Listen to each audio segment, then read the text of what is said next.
this is derivative of inverse functions.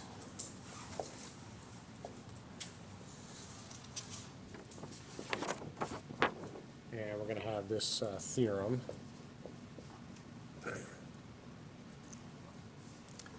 If f is differentiable,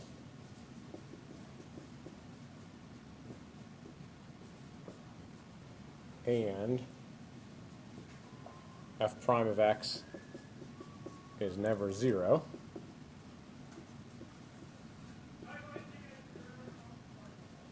if f is differentiable and f prime is never 0,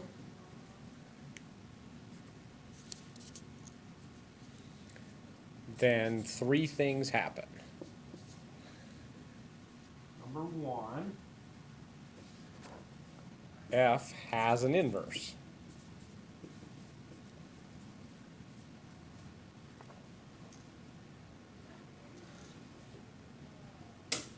And the notation for the inverse is f with the little -1 sign up above, which throws people off for good reason, because sometimes that means reciprocal. If you take something to the -1 power, that means flip it and take the reciprocal of it.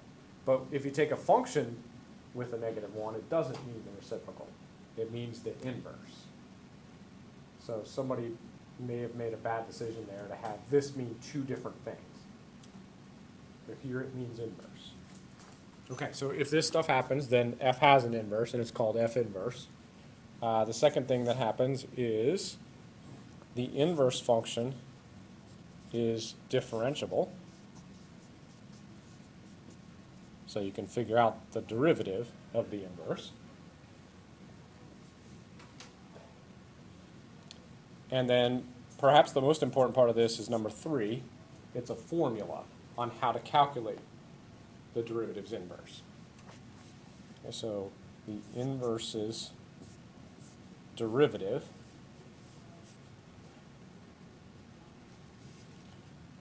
at x is 1 over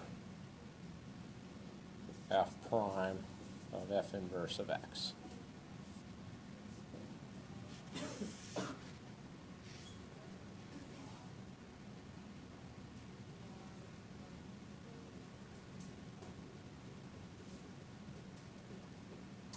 Okay, so I'll totally explain what this formula does and how to use it, but for now, just notice that we find the derivative of the inverse using the derivative of the regular function. So that's interesting, that we use the derivative of regular f to find the derivative of f inverse. Okay, so I'll show you how that works in the example. All right, so for example 1, we're going to have f of x equals x cubed plus x minus 2. And for part A, we're going to show that f has an inverse.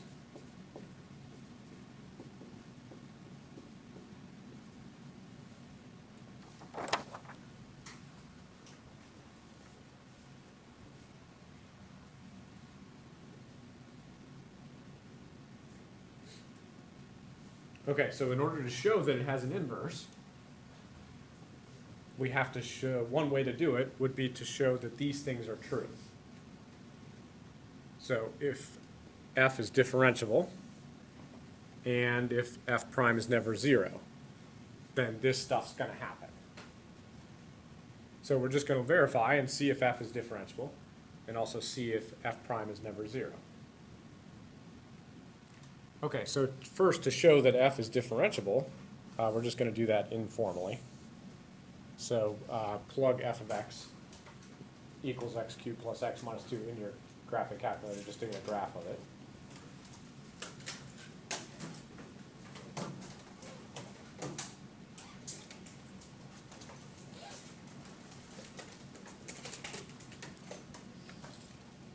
So you're just putting that into your y1 and then getting a quick sketch of what that looks like. it should end up looking like this.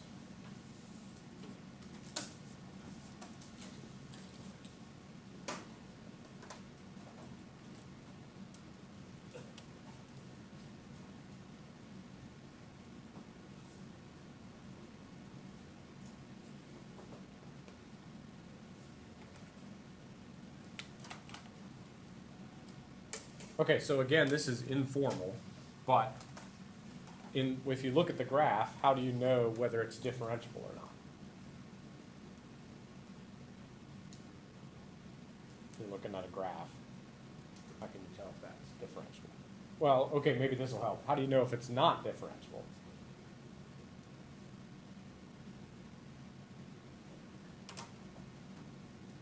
Like if you looked at a graph, what would it look like? Yeah, Sam. Non-continuous. Yeah, so if it wasn't continuous, that would be a problem, right? Because then it would automatically not be differentiable. Good. What else besides that? Yeah.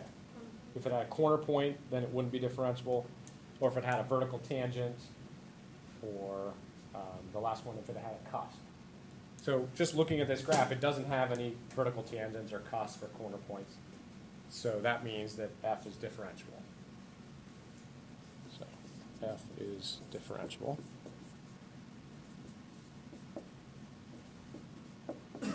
Since it is continuous and has no corner points, cusps, or vertical tangents.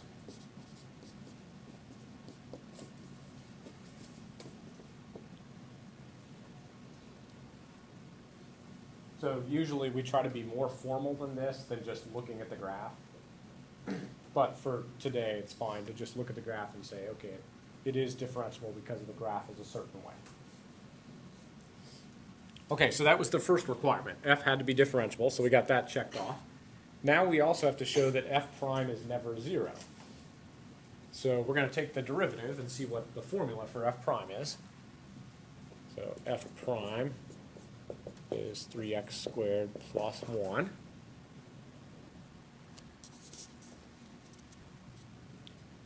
And so we need to show that this is never 0. So I'm going to set it equal to 0 and hope that disaster happens. Because I think it never equals 0. But I'm going to see what happens if I try to make it equal 0.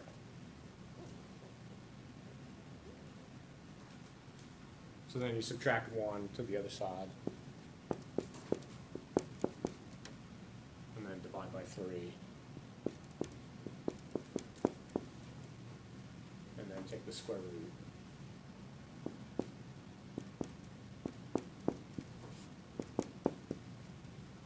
Okay, so disaster is happening. Why? Yeah. Yeah, you're not allowed to take the square root of a negative number. In calculus 1, there's not I, there's no imaginary numbers. So, because of that, this is a problem. So that means this never equals 0. So 3x squared plus 1 is never 0. So that takes care of requirement 2. We had to show that it was differentiable, which we did. We had to show that f prime is never 0. And then according to this theorem, all this other stuff happens, right? And we were trying to show that it has an inverse. So now we know that it does have an inverse according to the theorem.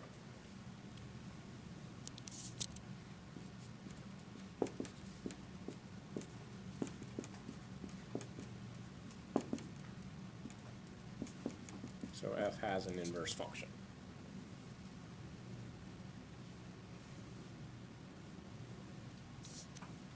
Okay, now for part B, we're going to show that f prime is differentiable.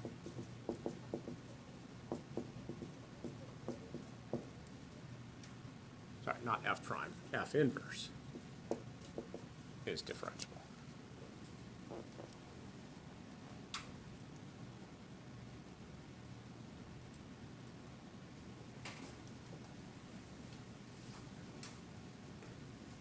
So how would I show that F inverse was differentiable?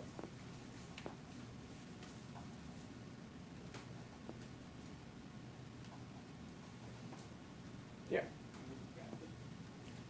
Graph the inverse? Yes, that would be one way to do it. Good. So if we could find the inverse formula and then look at the graph of it and see that it didn't have any corner points, etc., right? The problem is here we've only got the original formula. We don't have the inverse formula. So I'd rather not go that route. But that's exactly right. If we had the formula, we could look at the graph and see. Good. Yeah. You just do the same thing as before. Yeah, according to this theorem, if these two things happen, then the inverse is differentiable. And we already checked those two things, right? So we've already shown that the inverse is differentiable. So we know already that if we looked at the graph, it wouldn't have any corner points, or et cetera, et cetera. Okay, so really there's nothing to do for B because we already did it in part A. So work shown in part A. Because it's just another consequence of those two things happening. If the original F is differentiable, and if the derivative is never zero, then you know the inverse is going to be differentiable. Okay, so now we're going to calculate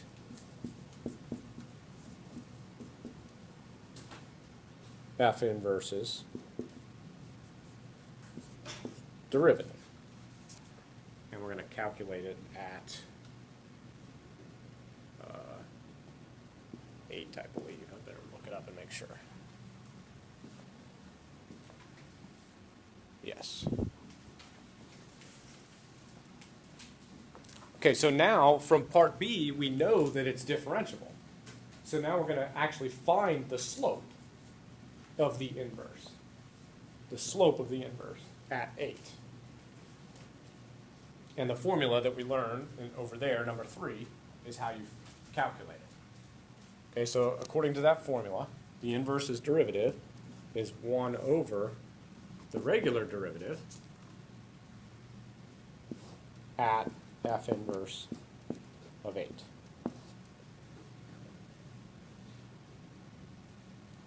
So all I'm doing is plugging 8 into the number 3 over there, the new fact for the day. It says to take the derivative of the inverse at 8, you just put an 8 here into that formula. Okay, so the first kind of the tricky part is this here. We got to calculate, we've got to plug 8 into F inverse. But the problem is we don't have a formula for the inverse. So somehow we got to figure out what 8 would spit out on the inverse without having a formula. Okay, so let's think about inverse functions. Here's the original f of x, and here's the inverse function. And we're trying to input 8 into the inverse. Okay, so let's find a point that's on f of x. I'm going to plug 3 into f of x. So let's see, that's 27 plus 3 is 30, minus 2 is 28. So I'm just using the f of x function, plugged a 3 in there, and I got 28 out. So 328 is on f of x. So what point is on f inverse? 28 comma 3, right? Because that's the way inverse functions work. It's just the flip of the points. Like on the Cal Friday, 2-1 was on the inverse, and 1-2 was on the original. So here, 328 is on the original, so 28-3 is on the inverse. Okay, so back to the question at hand, we're trying to figure out what 8 would spit out, right? So instead of doing that, we could figure out on the original what spit out 8. Because if 8 is the x value on the inverse, then it's the y value in the original. Okay, so all I got to do is set my formula, x cubed plus x minus 2 equal to 8.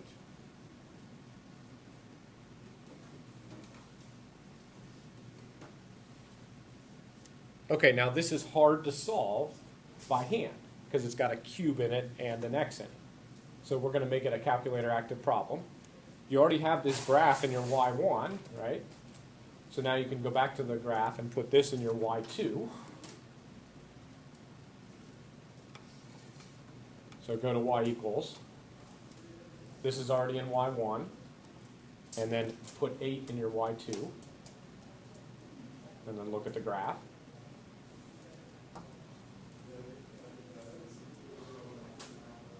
And we're trying to figure out when these are equal, right? So that's where the graphs intersect each other. So this is solving a hard equation with a graphing calculator. Use graphing the one side of the equals, graph the other side of the equals, and then see where they intersect. Okay, and then you could trace around to try to guess where it is, but there's actually an intersect function. So that is second trace, and then intersect is number 5. So if you go down to number 5 and press enter, you'll be able to figure out where it intersects. Now just some advice about that. Don't press up and down on your arrows. Just press left and right. And it's asking for 3 guesses, which is kind of annoying. So move your cursor, after you press intersect, move your cursor as close as you can to the intersection point by going left and right and press enter.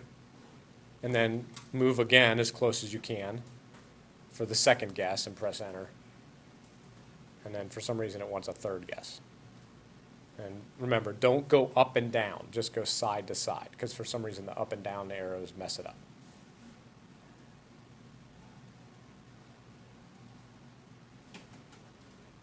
Everybody doing okay with that?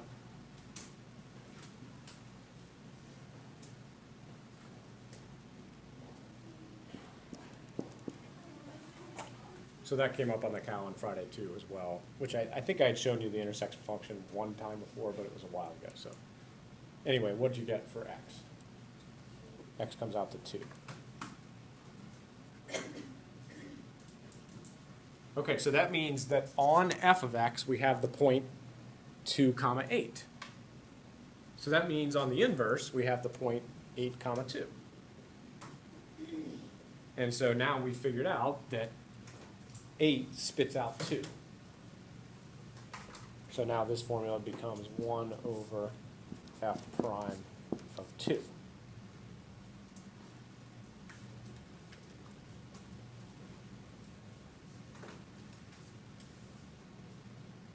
So now all we need to do is plug 2 into the f prime formula. We already have the f prime formula, it's right here. So you plug 2 into that, and you get 13. So our final answer is 1/13.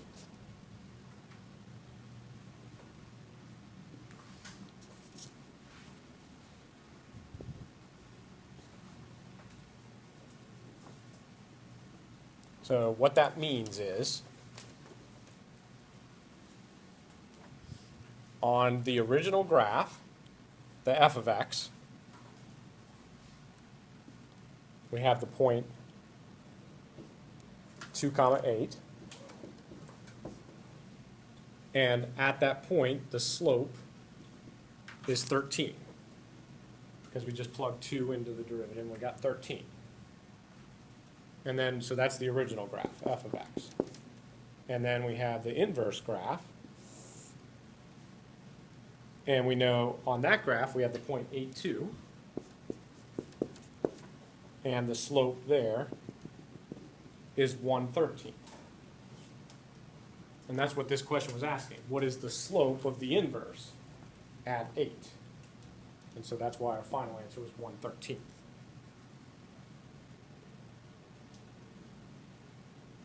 So the slope of the original is the reciprocal of the slope of the inverse. And one thing to watch out for, it's not opposite reciprocal. When you do perpendicular lines, normal lines, then it's opposite reciprocal. But this is just reciprocal, 1/13 and 13. So watch out for that. And then the cow was, on Friday, I know it was tough, but it was supposed to show you that at 1, 2, it was 7, and then at 2, 1, it was 1/7. That was the point they were trying to get across, just from graphing. So it kind of got you ready for this formula here. Okay, so like I said at the beginning, this new formula here is the main topic of today, is how to take the derivative of the inverse. So we're going to try one more practice problem with that.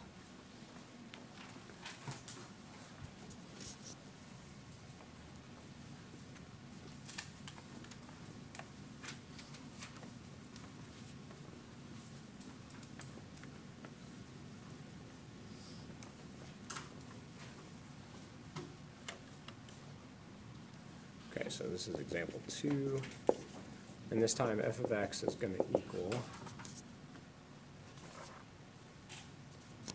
x to the 5th plus 2x plus 7, and we're going to calculate the derivative of f inverse evaluated at 10.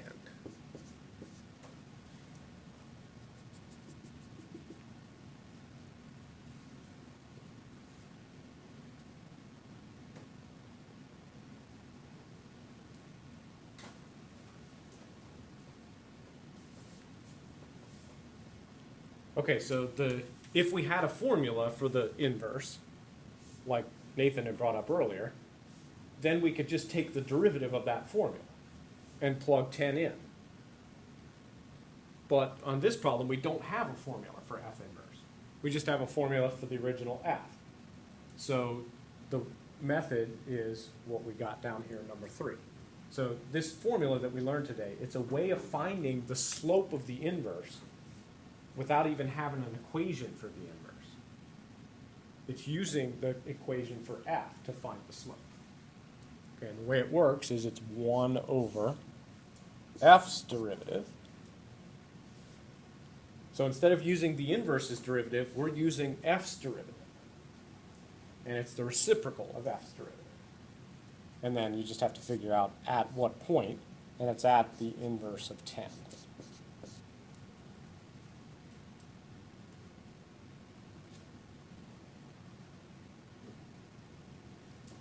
Okay, so then first step is to figure that out. You got to plug 10 into the inverse.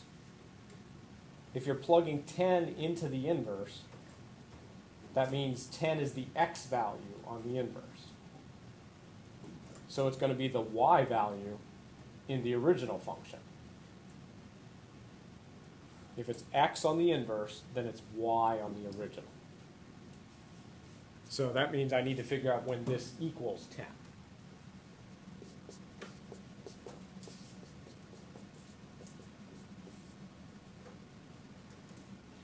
And there might be some on the homework where you can solve this by hand.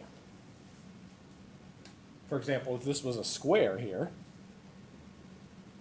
you would just subtract the 10 over, right? And then do quadratic formula or factor it.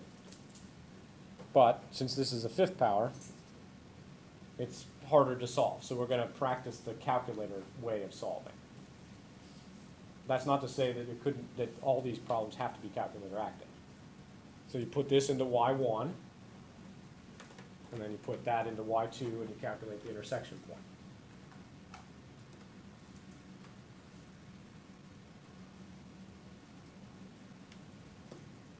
So anyway, it comes out to 1.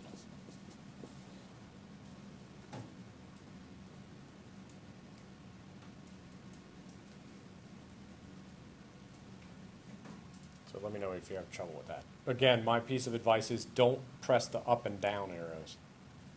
Just press the side-to-side arrows.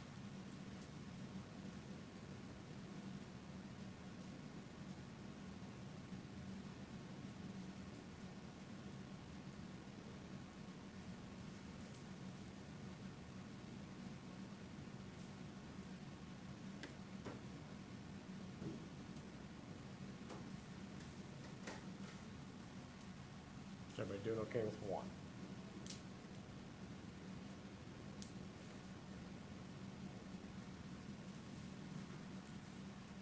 Okay, so you can ask me about that later if you just didn't want to say it in front of everybody. So this is 1. So that means we've got 1 over f prime of 1, right? because we figured this out, and it's 1. And now we just have to plug 1 into the derivative of f. So I guess we need to take the derivative of f. So f prime is 5x to the 4th plus 2. So if you plug 1 into that, you get 7. So then the final answer here is 1/7.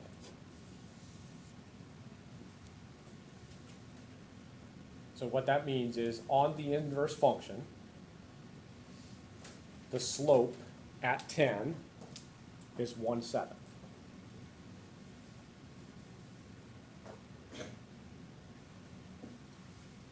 Everybody 100% okay with all that?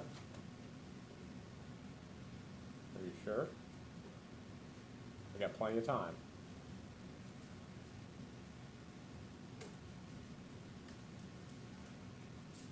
Okay. Thank you for listening.